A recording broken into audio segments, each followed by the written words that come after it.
ብልጽግና በኳንቲቲና በኳሊቲ ሶስት ነገሮች አሉት። አንደኛው ቢግ ይላል።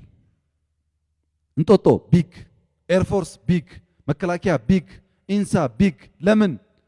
ቢግ አገር ስለሆነ፣ ትልቅ አገር ስለሆነ። ሁለተኛው ንጹህ ይላል። ሶስተኛ እነዚህ የሚጣፍጥ ነገሮች ደግሞ ፈጣን፣ ዝም ብሎ 5 ዓመት 10 ዓመት ሳይሆን ቶሎ ቶሎ። ፍሬንድሺፕ ስኩዌር 1 ዓመት፣ እንጦጦ 1 ዓመት፣ ጎርጎራ 1 ዓመት፣ በፍጥነት ትልቅ ንጹህ። በሚቀጥለው እድሜና ጤና ከሰጠን ጎርጎራም እናያለን። እርግጠኛ ሆኜ የምነግራችሁ ጎርጎራ በአፍሪካ ካሉት 4 5 6 ቤስት ቦታዎች አንዱ ነው። በኳሊቲ፣ በሳይዝ፣ በፍጥነት። ለዚህ ነው ኳሊቲና ኳንቲቲን የምናግባባው። ትምህርት ብሎ ሃይ ስኩል ማስፋፋት ብቻ ሳይሆን ጥራት፣ ጤና ብሎ ዝም ብሎ ጤና ኬላ ማስፋፋት ብቻ ሳይሆን ጥራት።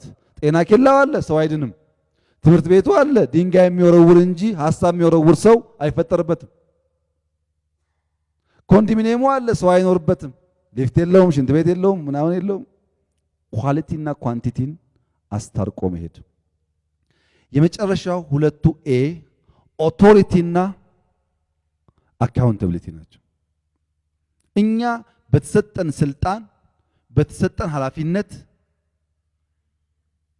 ባሰብነው ልክ ማገልገል አለብን፣ ግን ተጠያቂነትም አለ። ዝም ብሎ ዛሬ ፍሬንድሺፕ እንጦጦ ምናምን ብሎ መሄድ አይቻልም፣ መጠየቅ አለ።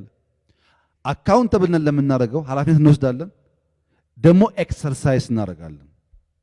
መደመር ላይ 6S ኦፍ መደመር የሚል አለ። 6S ኦፍ መደመር እነዚህን ጉዳይ የሚጠቀልል ነው።